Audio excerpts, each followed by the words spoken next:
بسم اللہ الرحمن الرحیم۔ السلام علیکم ورحمۃ اللہ وبرکاتہ۔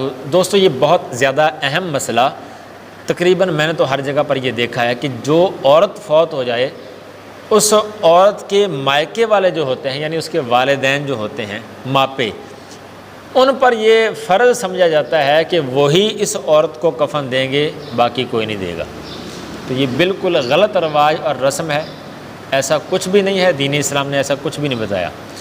یاد رکھیں، جو بندہ فوت ہو جائے، مرد ہو یا عورت ہو، اس کا کفن پہلے نمبر پہ تو اسی کے مال میں سے جو اس نے چھوڑا ہے، مرنے والے نے جو مال چھوڑا ہے اس کے مال میں سے اس کو کفن دفن کا انتظام کیا جائے گا، کفن دیا جائے گا۔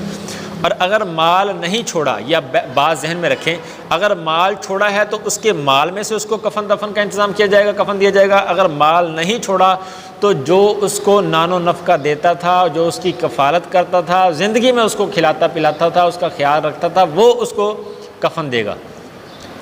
اور جو شادی شدہ عورت ہے اس کا تو معاملہ بالکل آسان ہے، وہ تو چاہے مال چھوڑے یا نہ چھوڑے، شادی شدہ عورت مال چھوڑے یا نہ چھوڑے، اس کا کفن جو ہے وہ مرد کے ذمے، شوہر کے ذمے ہے، مائکے والوں کے ذمے نہیں ہے۔ تو یہ بات آپ ذہن میں رکھیں کہ اور جو شادی شدہ ہے وہ تو ظاہر سی بات ہے، وہ مال چھوڑے یا نہ چھوڑے، وہ تو مرد کے ذمے ہوگا نا، شوہر کے ذمے ہو گیا۔